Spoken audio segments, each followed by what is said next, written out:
अस्सलामुअलैकुम, आपको खुशामदीद करना चाहूँगी फेस टू फेस में। मैं हूँ फराह हाशमी और thank you so much for joining us. आज के शो में हम सबसे पहले बात करेंगे आखिर क्यों ट्रंप हलाक फौजियों की असल तादाद छुपाने पे मजबूर है।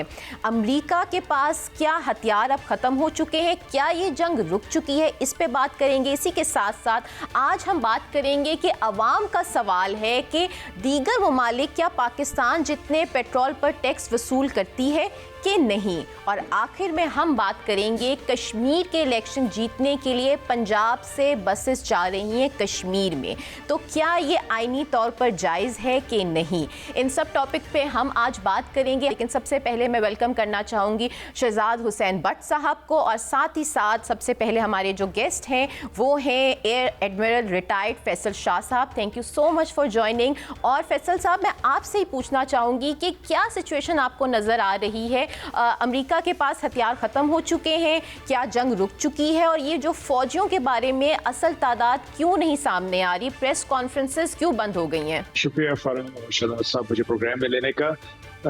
देखिए, ये खबरें तो बिल्कुल हैं। कई दिनों से ऐसा हो रहा था कि जो इनकी सप्लाई चेन है या इनकी रिजर्व्स हैं उन पे बातचीत हो रही थी, और ये भी खबरें थी कि कुछ ऐसे भी मौके आए जब अमेरिकन एयर डिफेंस सिस्टम ने या अमेरिकन फौजियों ने ईरानियों के कुछ ड्रोन्स और मिसाइल्स हिट करने दिए हैं अपने इंफ्रास्ट्रक्चर पे।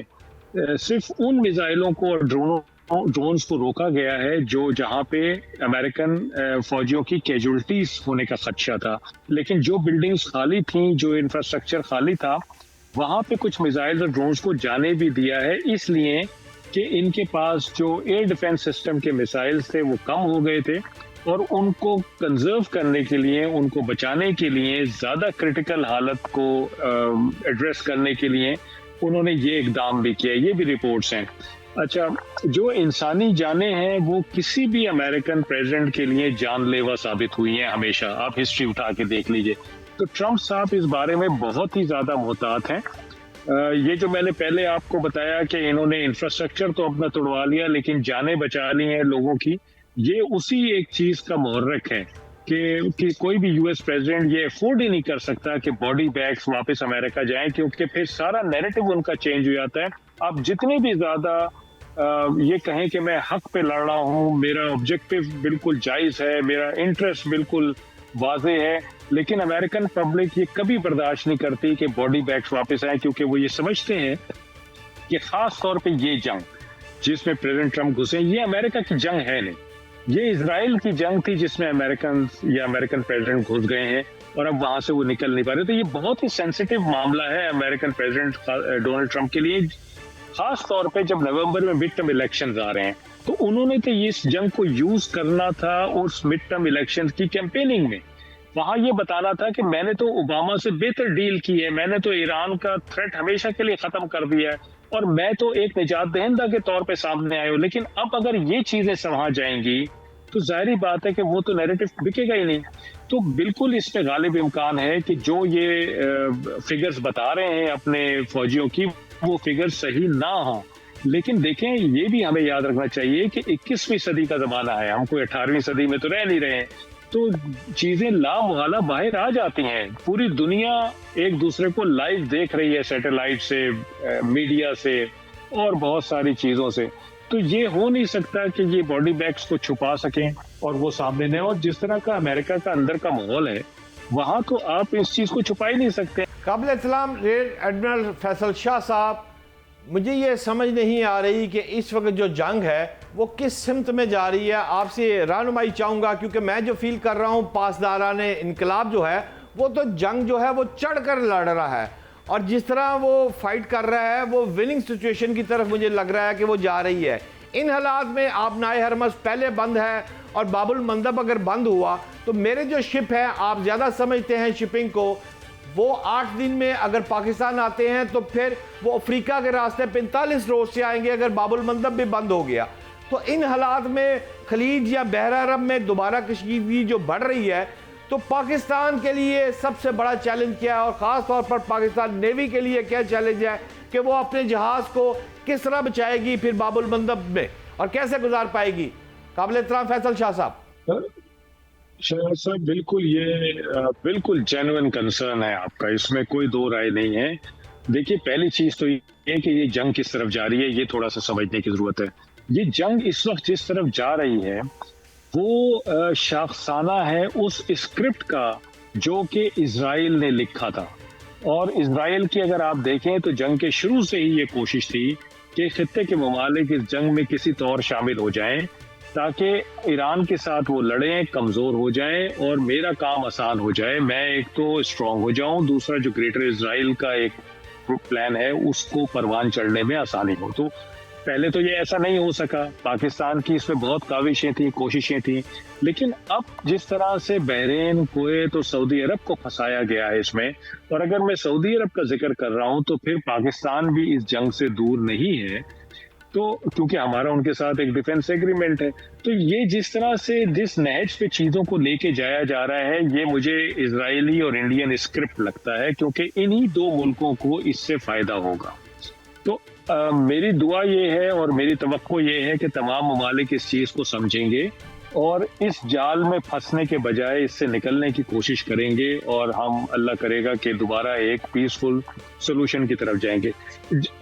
जो पिछला आपका सवाल था, मैं थोड़ा सा उससे भी जरा जोड़ूंगा कि देखिए, अमेरिका ने अगर जंग बंदी की है तो एक वजह तो हम ये कह सकते हैं कि उनके जो मिलिट्री सप्लाईज हैं उनमें प्रॉब्लम है, उनमें शॉर्टेजेस हैं। लेकिन ये भी तो वजह हो सकती है कि अमेरिका ये देख रहा हो कि भाई अब तो खित्ते के दीगर ममालिक हैं वो ऑलरेडी शामिल हो गए हैं। अब अगर सऊदी हूथियों से लड़ाई कर रहे हैं तो हूथियों को ईरान से जोड़ा जाता है, और अगर बहरीन और कुवैत ईरान पे हमला कर रहे हैं तो इसका मतलब है कि हमें थोड़ा सा पीछे हट जाना चाहिए, अब तो ये आपस में लड़े। तो ये भी एक वजह हो सकती है अमेरिका के रोकने की। जहां तक बात है कि स्ट्रेट ऑफ हॉर्मुज और बाब अल मंदब, देखिए, स्ट्रेट ऑफ हॉर्मुज से तो 20% दुनिया को ऑयल एंड गैस जाता है, बाब अल मंदब से 15% जाता है।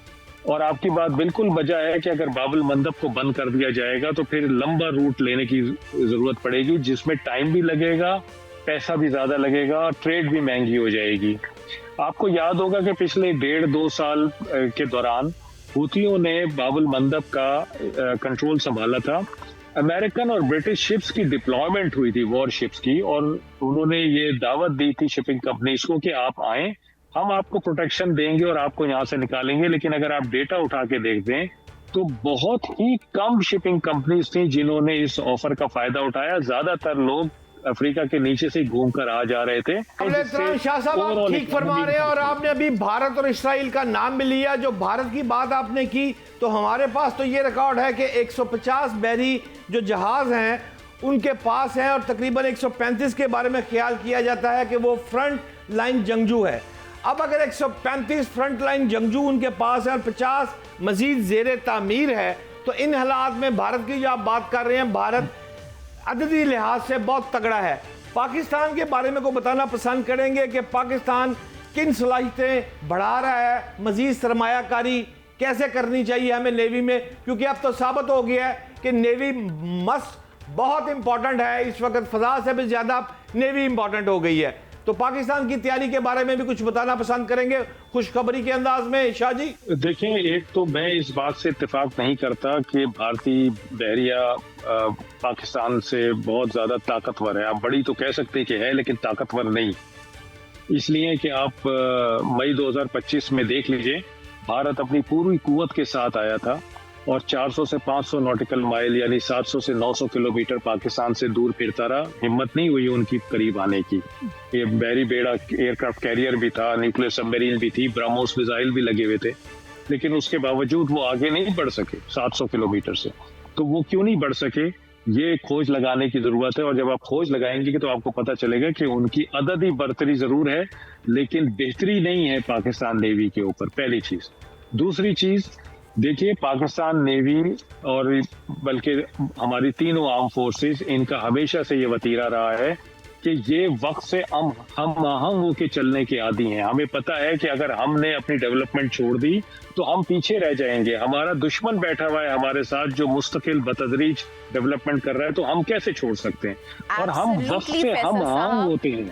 बिल्कुल, आपने बिल्कुल सही कहा। Thank you so much for joining. जी, अब हमारे शो में ज्वाइन किया है हमें air vice marshal retired Ejaz Mahmood Malik sahab ने। Thank you so much sir हमें ज्वाइन करने के लिए। आपसे मैं सवाल ये करना चाहूँगी कि खबरें कुछ ऐसी आ रही हैं कि कुवैत और पाकिस्तान के बीच में $20 बिलियन का कोई मुआहिदा होने जा रहा है, क्या ये सच है? और साथ ही साथ एक और बहुत इंपॉर्टेंट सवाल ये है कि सुनने में आ रहा है इसराइल और अमेरिका फौज जो है ईरान के करीब उतारने पे मजबूर हो चुकी है ज़मीन पे, तो इस खबर में कितनी सच्चाई है, प्लीज़ हमें बताएं। देखें, जब से पाकिस्तान का सऊदी अरेबिया से दिफाई ताउन का मुआहिदा हुआ और उसके बाद जो मशरिक़ वस्ता की सूरत हाल है, जहाँ पर ईरान, इजराइल और अमेरिका की जंग की वजह से जो खलीजी रियासतें हैं उनको इस चीज़ का बड़ी शिद्दत से एहसास हुआ कि वो जो कई सालों से या दहाइयों से एक अमेरिकन प्रोवाइडेड सिक्योरिटी अम्ब्रेला, जिसके लिए उन्होंने बड़ी भारी कीमत मुसलसल अदा करते रहे, वो दरअसल उनके लिए नहीं थी, बल्कि वो महज इस ऑयल रिच खित्ते में अमेरिकन प्रेजेंस का एक जवाब था। और जब असल ज़रूरत पड़ी इन मुल्कों को एयर डिफेंस के लिए, तो ना तो वो एसेट्स खुद अपनी हिफाजत कर सके, बल्कि उनमें से बहुत सारी चीज़ें जो हैं वो इजराइल के तहफ़्फ़ुज़ के लिए या उनकी सिक्योरिटी या प्रोटेक्शन के लिए उनको इस्तेमाल किया गया। तो उसके बाद एक अंडरलाइंग, आप कह लीजिए, एक थिंकिंग शुरू ज़रूर हुई तमाम मुल्कों, इन रीजनल मुल्कों में, कि हमें अल्टरनेट सिक्योरिटी अरेंजमेंट करना है बदलते हुए हालात के मुताबिक, और पाकिस्तान उसमें एक आइडियल चॉइस है, क्योंकि अब इस पूरे खित्ते में या मुस्लिम दुनिया में पाकिस्तान और तुर्किया ही दो ऐसे मुल्क हैं जिनके पास ये सलाहियत है कि वो ना सिर्फ ये कि अपने मुल्क की फ़िज़ाई या समुद्री या ज़मीनी जोग्राफियाई जो सरहदें हैं उनकी हिफाजत कर सकते हैं अल्हम्दुलिल्लाह, बल्कि वो दूसरे मुल्कों के साथ मुआहिदों के ज़रिए एक एडेड जो है अपने ब्रादर इस्लामी मुल्कों को एक सहूलत दे सकते हैं। तो ये उस बैकग्राउंड की हद तक तो ये सारी बातें बिल्कुल सही हैं। अब अगर कुवैत के स्पेसिफिक किसी मुआहदे की तैयारी की बात हो रही है, तो ये मुमकिन तो है, क्योंकि हालिया दिनों में कुवैत को ईरान की तरफ से काफ़ी जो है नुकसान पहुंचा है। जी भट्ट साहब, देखें, आपसे मेरा सवाल ये होगा कि हम सब देख रहे हैं कि अमेरिका ने $1 बिलियन खर्च कर दिए ईरान के खिलाफ, लेकिन ना अभी तक रिजीम चेंज कर सका, ना शिकस्त दे सका। मतलब क्या चल रहा है? ठीक फरमा रही हैं फरा, बिलियंस का लफ्ज़ जो आपने इस्तेमाल किया बिल्कुल ठीक किया है। असल में 37.5 बिलियन जो है वो अमेरिका ने अब तक खर्च किए हैं।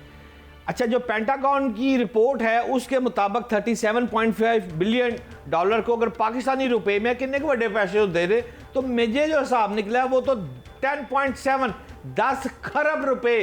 भाई 10 खरब रुपए is a lot of money. Maryam Nawaz साहबा जो पंजाब का बजट चला रही है, इससे ज्यादा रकम बनती है। IMF का अगर आप प्रोग्राम के हुजम की बात करें तो 10 खरब उससे भी ज्यादा बनता है। सवाल यहाँ पर यह है, इतनी बड़ी रकम खर्च करके, इतने पैसे लगाकर, ओ भाई हम तालीम, पंजाब की सेहत, इंफ्रास्ट्रक्चर पर जितने पैसे लगाते हैं, कई साल लगाते रहते, पैसे नहीं से मुकने, लेकिन चंद माह में अमेरिका ने ये सारे पैसे तबाह बर्बाद कर दिए। और ठीक फरमा रही है आप कि ना रजीम चेंज हुई है, ना बूट्स ऑन ग्राउंड हुआ अभी तक, और ना ही अभी तक शिकस्त फाश दे चुका है, और जनाब मिसाइल तब मसाइल लगे जा रहे हैं। लेकिन सवाल यहाँ पर यह है कि इन तमाम पैसों को बर्बाद करने के बाद अभी भी वो चाहता है कि शायद मैं किसी ना किसी तरीके से अपनी अमेरिकी आवाम के पास चला जाऊं, जिसको साबित करूं कि मैं फातेह हूं।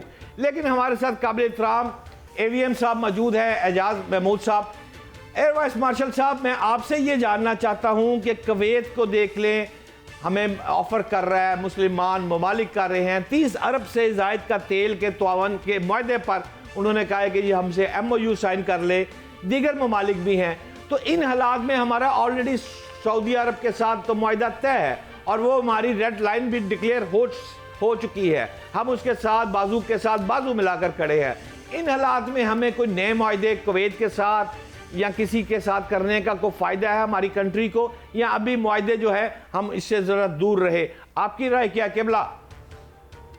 देखिए, अगर आप ज़ाती राय लें तो वो ये है कि अभी हालात किसी नए अरेंजमेंट के मुतामिल नहीं हो सकते। उसकी वजह यह है कि हर आने वाला दिन जो है वो इतना चैलेंजिंग है और इतना अनसर्टन है कि आप देखिए बट साहब, एक वर्स्ट के सिनारियो ये हो सकता है कि पाकिस्तान जो अभी तक अपनी न्यूट्रल को एक स्ट्रेंथ के तौर पे इस्तेमाल करके पाकिस्तान ने अमन के लिए बहुत एफर्ट की, जिसको सारी दुनिया अप्रिशिएट करती है। अभी तक पाकिस्तान पर एतमाद है ईरान का, अभी तक पाकिस्तान पे एतमाद जाहिर कर रही है अमेरिकन एडमिनिस्ट्रेशन। लेकिन अगर पाकिस्तान के लिए आप वो सिनेरियो अगर हम थोड़ी देर के लिए सोचें कि अगर इज़राइल जिस तरह कोशिश कर रहा है और जिस तरह के हालात चल रहे हैं, अगर कल कला सऊदी अरब और ईरान की डायरेक्ट जंग होती है तो फिर हम कहाँ खड़े होंगे? मुआहदे की रूह से फिर हमने, और अभी हमारे रिसेंटली नायब वज़ीर आज़म ने भी जो इसको अपने जो है कमिटमेंट और रेड लाइन करार दिया, तो फिर हमारे लिए तो बहुत मुश्किलात होंगी। क्योंकि किसी भी मुल्क के साथ मुआहदा ठीक है वो, लेकिन किस थ्रेट के ख़िलाफ़? असल बात ये है, हम माजी में जब ये मुआहदा नहीं भी था तो हम उस वक़्त भी एक प्रिंसिपल स्टांस पे हम उनके साथ खड़े होते थे कि जी हम जो हरमैन शरीफैन हैं उनके अल्लाह ताला के घर और नबी पाक के रोज़ा मुबारक के लिए, उनकी हिफाजत के लिए हम खड़े हैं। तो ज़ाहिर है उसके ऊपर किसी मुसलमान मुल्क ने तो हमला नहीं करना था, तो इसलिए वो हमारी ब्रॉडर फॉरेन पॉलिसी के साथ इन सिंक है चीज़ कि अगर इज़राइल या अमेरिका या कोई और मुल्क ऐसी जसारत करे तो वो हम अपने फ़र्ज़ के तौर पे हम वहाँ जाएंगे, उसके लिए हमें किसी मुआहदे की ज़रूरत ही नहीं है। लेकिन अब जो हमने मुआहदा किया है, पहली बात तो ये है कि इसके हमें TORs ही नहीं पता, और अगर उसमें अनकंडीशनल है या अनडिफाइंड थ्रेट है तो उसमें तो फिर ईरान भी आ सकता है, उसमें यमन भी आ सकता है, या कल कलां को कोई और ऐसा मुल्क जिसकी सऊदी हुकूमत के साथ ना बनती हो, तो वो भी जो है वो एक दुश्मन तस्वुर किया जाएगा सऊदी अरब से। और मुआहदे की जो नॉन हमारे पास इंफॉर्मेशन है उसके मुताबिक सऊदी अरब पे होने वाला कोई हमला वो पाकिस्तान पे हमला तस्वुर होगा, तो फिर आपको पता है पाकिस्तान तो फिर हमले का जवाब जैसे देता है। कोई मुल्क जो है आखिरी सवाल, बिल्कुल आप ठीक कह रहे हैं, एक आखिरी सवाल करना बहुत ज़रूरी है। जहां हमने देखा कि कुवैत के साथ भी मुआहदे हो रहे हैं पाकिस्तान के, तो एक और खबर आ रही है, प्लीज़ बताएं इसमें क्या सच्चाई है कि 2027 से पहले पाकिस्तान को J-35 तैयारा मिलने की खबरें आ रही हैं। तो क्या लग रहा है आपको कि ये खबर सच्ची है, और अगर है तो कितना बड़ा फ़ायदा होने वाला है पाकिस्तान को इससे? देखें, इसके लिए मैं टाइमलाइन का तो जाहिर है कुछ यकीन से नहीं कह सकता, लेकिन डेफिनेटली ये हमारी जो फोर्स अपग्रेडेशन या फोर्स एक्विजिशंस की जो है डेवलपमेंट प्लान है एयरफोर्स का, ये उसका एक हिस्सा है। हम जंग से पहले भी इसके ट्रायल्स कर चुके थे। जंग के बाद जाहिर है वो पाकिस्तान की अहमियत, चाइना के साथ जो है दो तरफा डिफेंस कोऑपरेशन, वो सारी चीज़ें लाइमलाइट में आई और उनमें बड़ी जो है अच्छी प्रोग्रेस हुई है।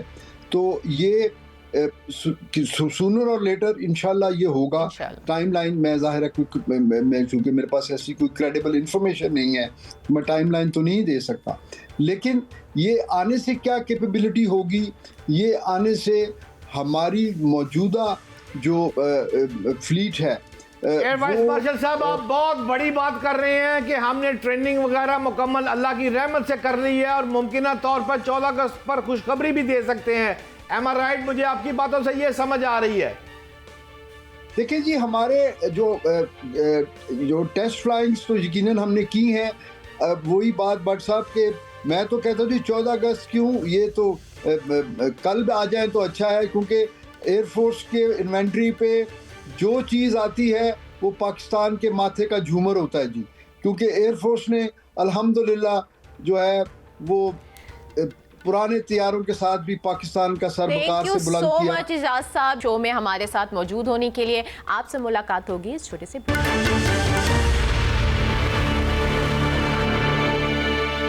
Welcome back everyone, this is face to face. Thank you so much for joining us back. और अब आइए बात करते हैं पेट्रोल के हवाले से। पाकिस्तान में पेट्रोल की कीमतें क्यों नहीं स्टेबल हो रही, उसके लिए हमारे साथ हमारे मेहमान मौजूद है खकान नजीब, माहिर मईशत। उनको वेलकम करते हैं। अस्सलाम वालेकुम खकान साहब, कैसे हैं आप? वालेकुम अस्सलाम जी, I am fine, thank you so much for having me. Khaqan sahab देखिए, सवाल तो ये पैदा होता है और हम हर बार ये सवाल करते हैं कि जब 195 का पेट्रोल पाकिस्तान को पड़ता है तो फिर हमारे तक पहुंचते हुए, कंज्यूमर तक पहुंचते पहुंचते वो 335 से 350 तक कैसे हो जाता है? देखिए, एक तो बात समझने की ये है कि दुनिया में पेट्रोल की कीमत बढ़ी है, इसको मानना पड़ेगा। मिडल ईस्ट वॉर का एक इम्पैक्ट आया है, इसको मानना पड़ेगा। और जैसे आपने कहा तकरीबन 200 रुपए का पेट्रोल है, ये बात दुरुस्त है। इस वक्त जब इम्पोर्ट होता है उस पर एक इम्पोर्ट ड्यूटी है, मेरे ख्याल 24 रुपए के करीब है।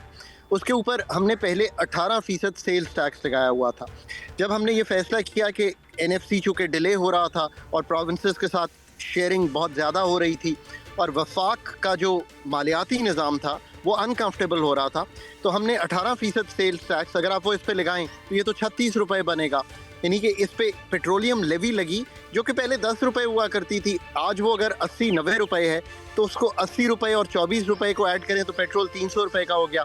फिर उसके ऊपर आप ये भी याद रखिए कार्बन लेवी है, सो 18% तो शायद 36 रुपये लगती जो पेट्रोलियम लेवी है, क्योंकि वो सेल्स टैक्स की मद में था। उसको हमने जब तब्दील किया तो इस तरह जो पेट्रोल की कीमत है वो आज बनती है जो आपने देखी है। ऑब्वियसली इसका आसान जवाब तो ये है कि चूँकि हमने पाकिस्तान में डायरेक्ट टैक्सेशन नहीं की, हमें बहुत ज़्यादा इनडायरेक्ट टैक्सेशन पर भरोसा करना पड़ा। और इनडायरेक्ट टैक्सेशन का यही मतलब है कि फरा आप भी और कोई कम कमाने वाला भी जो मोटर बाइक पे आ रहा है, जो गाड़ी पे आ रहा है, जो लैंड क्रूजर पे आ रहा है, वो एक ही हिसाब से 200 से ऊपर टैक्स दे रहा है। टैक्सेशन दुनिया भर में एग्जिस्ट करती है ऑन दी पेट्रोलियम प्रोडक्ट्स, ये भी बात मानने की है, but it can not be a replacement कि हम 1700 अरब रुपया कलेक्ट करने जा रहे हैं इसमें, ये बात सोचने की है। फ्यूल को आप ज़रूर टैक्स करें, पर tax burden has to be proportionate और इट हैज़ टू बी जैसे कहेंगे ना transparent in a way and supported by efficient public spending.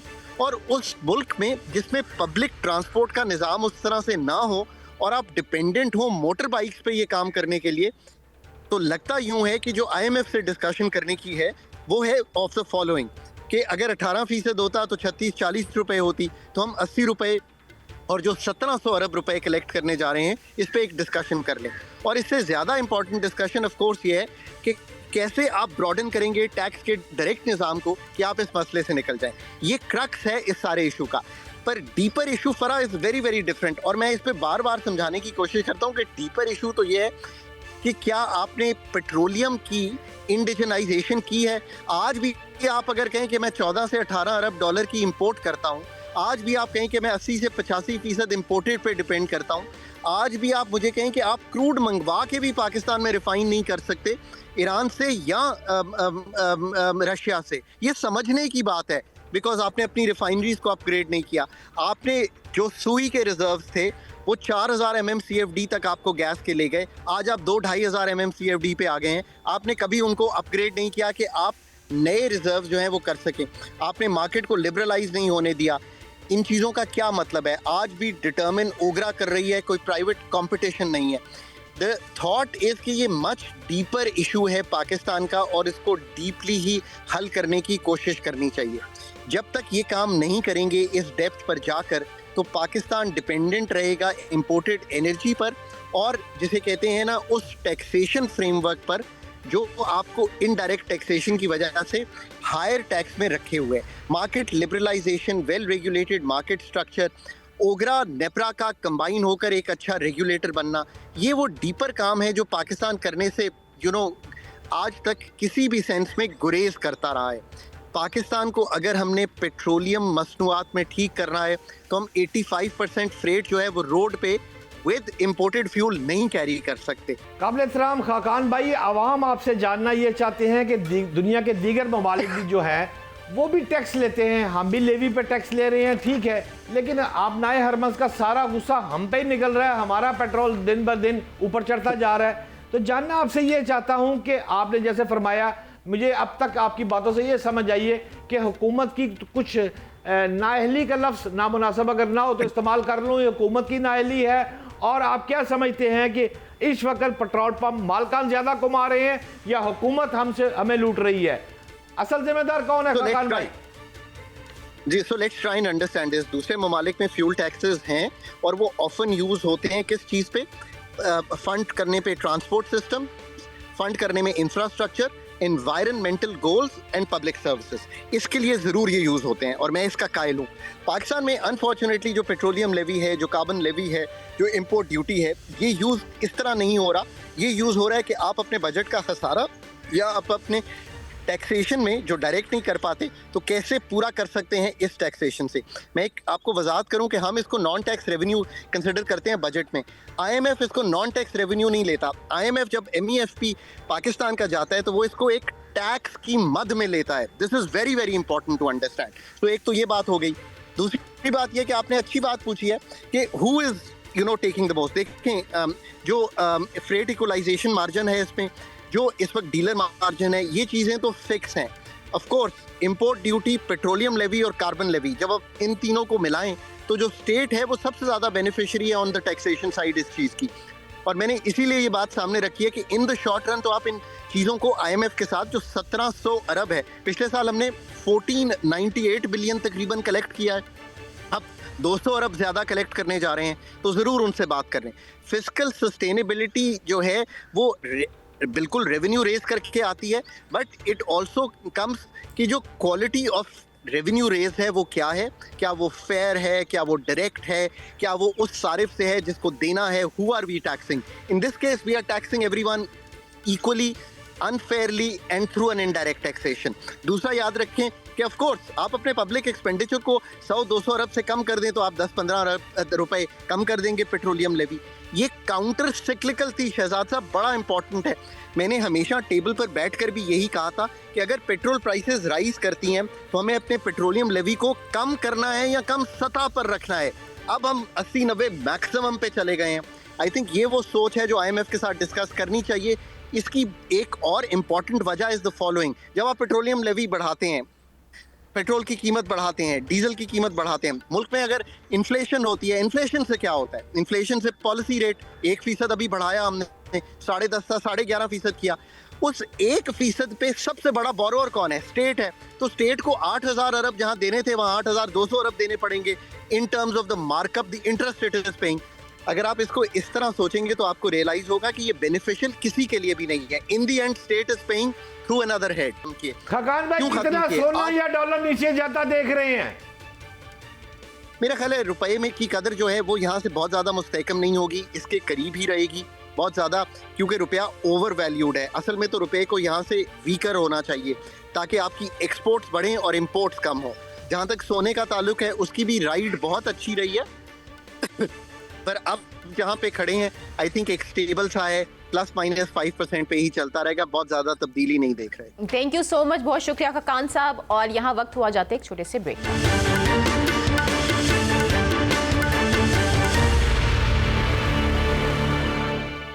Welcome back to face. और जहां कश्मीर में इलेक्शन कैंपेन ज़ोरों शोर से जारी है, वहीं सुनने में ये आया है कि PMLN की तरफ से तकरीबन 10 इलेक्ट्रिक बसेस का वादा किया गया कश्मीर अवाम के साथ। मगर अब अवाम सवाल ये उठाती है कि क्या ये आईनी तौर पे जायज़ है कि नहीं है। आइए पूछते हैं कंवल दिलशाद साहब, साबिक इलेक्शन कमीशन ऑफ पाकिस्तान से, क्या कहना चाहेंगे?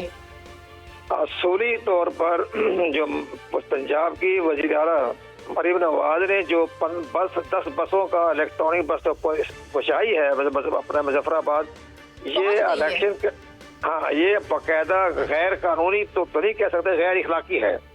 क्योंकि ये बाकायदा जो हमारे पंजाब गवर्नमेंट का जो कंसोलिडेटेड फंड है उसमें ये लिखा हुआ है कि ये सिर्फ पंजाब की आवाम के लिए है। पंजाब से बाहर जाने के लिए ये कंसोलिडेटेड फंड के जरिए बाहर पाप नहीं भेज सकते। तो ये गैर कानूनी भी है, गैर इखलाकी भी है और करप्ट प्रैक्टिस के ज़िम्मे में आता है। और दूसरी बात यह है कि जब इलेक्शन का पैकेज देना, तरगीब करना, लालच देना, मुलाजमतें देना, ये भी ज़ाब्ता इखलाक की खिलाफ वर्जी है। तो चीफ इलेक्शन कमिश्नर जो है अपने आज़ाद कश्मीर के, उनको चाहिए कि इस पर नोटिस ले, लेकिन हमारी इतला के मुताबिक उन्होंने नोटिस ले लिया है। उन्होंने कहा कि ये जो 10 बसें आई हैं तो इसको हमने अपनी तहवील में ले लेंगे, लेकिन जो भी उन्होंने ऐलानात किए हैं वो दुरुस्त नहीं है, वो ज़ाब्ता इखलाक की खिलाफ वर्जी है। काबिल एहतराम, अगर आप जो फरमा रहे हैं चीफ इलेक्शन कमिश्नर उन बसेस को जो वहां पहुंच गई हैं अपनी तहवील में ले लेता है, तो फिर इसको किस नज़र से आप देखते हैं और इस पर मैक्सिमम क्या कार्रवाई हो सकती है बसें वहां जाने पे? हालांकि इस वक्त तक बसें रोड्स पे नहीं आई, लेकिन जो पहुंचने का इक़दाम है, अगर आप समझते हैं कि वो मनफी है, तो फिर इस पर मैक्सिमम क्या सजा बनती है? किबला, ये तो उसका तो तरीकाकार यही है कि बाकायदा पावरफुल है चीफ इलेक्शन कमिश्नर, वो नोटिस जारी करें कि आपने किस कानून की अभी अपने हमारे ज़ाब्ते इखलाक की खिलाफ वर्जी की है, अपने वोटों को तरगीब दी है, लालच दिया है।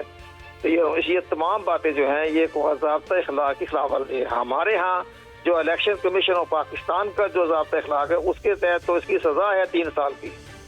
उसके लिए तो बाकायदा में लिखा हुआ है कि जो आपको अगर ज़ाब्ता इखलाक की खिलाफ वर्जी करेगा, तरगीब करेगा, लालच देगा, वोटरों को जो है वो बाकायदा कोई सड़कें बनाने के बारे में बातें करेगा, ये सारी जो है वो ज़ाब्ता इखलाक की खिलाफ वर्जी है। उसको नोटिस दिया जाता है और पहले मरहले पर उसको 50,000 रुपये का जुर्माना किया जाता है। अब यहाँ भी चीफ इलेक्शन कमीशन जो है आज़ाद कश्मीर के, उनको नोटिस जारी करना चाहिए था कि आपने ये जो ऐलानात किए हैं ये गैर कानूनी है, गैर इखलाकी भी है और ज़ाब्ता इखलाक की खिलाफ वर्जी है। मतलब कि आप कह रहे हैं कि इतनी बड़ी बात कर रहे हैं कि 3 साल की सजा कह रहे हैं और 50,000 रुपये जुर्माना। तो ये चीफ सेक्रेटरी पंजाब के हुक्म से जो बसें गई हैं, तो आप समझते हैं कि इस पर कोई इस तरह का बात आगे बढ़ाई जा सकती है कानून के मुताबिक कि क्यों चीफ सेक्रेटरी साहब ने मैंने जो बात की पाकिस्तान के इलेक्शन कमीशन के हवाले से बात की है। गिलगित बल्तिस्तान का जो है कानून उसको क्या लिखा है वो उसका हमें इल्म नहीं है। अब उन्होंने ज़ाब्ते इखलाक में इसका जिक्र किया है कि नहीं किया है, ये उनका मामला है। ये मैंने इससे जो मिसाल दी है वो पाकिस्तान इलेक्शन कमीशन के हवाले से बात की। हमारे कानून में इधर लिखा हुआ है। कंवल साहब, ये मुझे बताएं, आप ये कह रहे हैं कि सजा हो सकती है, तो वो तो CM साहिबा मरियम नवाज शरीफ ने तोहफा दिया, उनके नजदीक तो ये तोहफा भी तो हो सकता है ना। आप इसको लालच क्यों कह रहे हैं? तो क्या उनको सजा हो सकती है इस बात पर? सारी बातें हम बता रहे हैं, ये सिर्फ हमें उनका आज़ाद कश्मीर के जो लोग जो है उनका ज़ाब्ता इखलाक उस पर हमने नहीं पढ़ा। उनको ज़ाब्ता इखलाक पे क्या जिक्र है? अगर उन्हें ज़ाब्ता इखलाक में इसका जिक्र नहीं किया है तो फिर वो ठीक है, वो तोहफा दें, लालच दें, कुछ भी करें। बट साहब, मुझे आप ये बताएं कि कल इलेक्शन है, तो आपको क्या लग रहा है किसकी जीत होने वाली है और किसकी हार? देखें फराज भी साहब, बात सीधी है। कल जो इलेक्शन है ये 27 जुलाई से यानी 27 जुलाई से 10 अगस्त के दरमियान 3 मरहलों में, और पहला मरहला जो है वो कल से शुरू हो जाएगा। अच्छा, इस इलेक्शन में जो बात चल रही थी कि जनाब पीपल्स पार्टी और मुस्लिम लीग नून इनमें से एक ही का प्राइम मिनिस्टर बनेगा, वहाँ तक बात 2 रोज़ कबल तक तो ठीक थी, लेकिन आज ठीक नहीं है। जो तीसरी जमात थी PTI, उसने तो मुकम्मल बाइकाट कर दिया, लेकिन PTI की रिप्लेसमेंट के तौर पर एक बहुत बड़ा हंगामा मैं समझ रहा हूँ इस वक्त वहाँ हो चुका है। क्या हुआ है? वो हुआ है इस्तेकाम पाकिस्तान पार्टी और मुस्लिम कॉन्फ्रेंस पार्टी।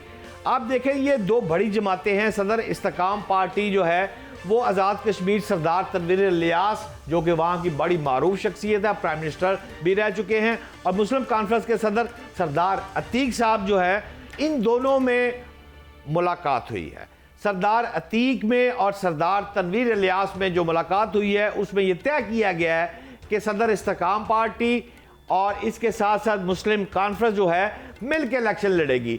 ये मुझे बताएं कि आप पिंडी में काफ़ी दिन गुजार के आए हैं, तो कोई इनसाइड खबरें, हमें भी कुछ खबरें पता चली हैं, अहम हलके ने कुछ फैसले किए हैं, हवाओं का रुख तब्दील हो रहा है, सुनने में आ रहा है कि पाकिस्तान में नए सूबे बनाए जाएंगे। क्या खबर है आपके पास? नहीं, आप दुरुस्त फरमा रही हैं।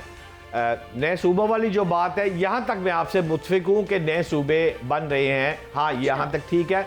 असल में मैंने एक दो जो विज़िट किए हैं वहाँ पर कुछ जो अहम मीटिंगें चल रही हैं, उन हलकों की ब्रीफिंग में मैं अंदर तो नहीं था, लेकिन मैं आप समझे कि उनके मेरे सामने हुई हैं। मैंने आंखों देखा हाल उस दीवार के दूसरी जानिब खड़े होकर ज़रूर देखा है, जिन मीटिंगों में ये बात वाज़ेह तौर पर यह कही गई है कि KPK का सूबा जो है उसको 13 साल हो गए हैं, पीपल्स पार्टी का सूबा जो है उसको 17 साल हो गए सिंध का। अब देखिए 13 साल KPK में हुकूमत चल रही है एक जमात की, ठीक है, 17 साल से हुकूमत चल रही है पीपल्स पार्टी की एक जमात में। भाई वो पहले से बेहतर हुआ है या वैसे के वैसे ही है, ये सवाल वहाँ पर हुआ। इसके बाद आप अगर गौर करेंगी तो बलूचिस्तान और पंजाब के हवाले में बिल्कुल अपडेट उन्होंने इसको 100/100 नंबर नहीं दिए, तहफ़्फ़ुज़ात का इज़हार ज़रूर किया है, लेकिन ओवरऑल उन्होंने इसको एक्सक्लूड इस तरह किया है कि जनाब बेहतर कारकर्दगी की कोशिश जो है वो पंजाब और बलूचिस्तान में हो रही है। हवाओं का रुख जो आप फरमा रही है, मैं उस बात को बाय नहीं आपकी कर रहा। कोई तब्दीली अगर होती तो फिर इसको भी कहा जाता कि इतने साल हो गए हैं, यहाँ भी क्यों नहीं कुछ हो रहा। लिहाजा मुख्तदर शख्सियात की जानिब से ये बात पंजाब के हवाले से, ये वफाक के हवाले से मेरे कान में नहीं पड़ी है। हवाओं का रुख बिल्कुल तो सिंध के हवाले से क्या कहा गया है? चलिए सिंध का बताएं ना भट्ट साहब। क्या फरमाया आपने? सिंध के हवाले से क्या कहा गया? सिंध का पैसा जाता कहाँ है? नजर तो नहीं आता। ठीक है आपकी बात, सिंध का पैसा जहां जा रहा है वो सबको पता है। लांचों में बैठकर कुछ लोग जाते हैं, को बैग शैग साथ अगर चले जाते हैं, ये सब उनको भी पता था। वो भी बात कर रहे थे कि ये लांचों में जो चीज़ें जाती है, अखरोट जाते हैं, चलगोजे जाते हैं या कुछ और कागज़ वगैरह भी जाते होंगे, ये सारी बातें उनके मुख्तदर हलकों में नोटिस में है।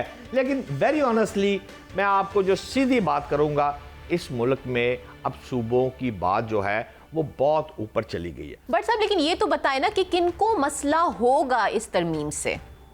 भाई मसला तो देखे ना आप, तरमीम से होना तो है, नए सूबे बनने से होना तो है कि सूबे पीपल्स पार्टी को होगा या PMLN को होगा ज्यादा, या नहीं, सूबे नहीं पसंद है भाई। किसको पसंद है सूबे?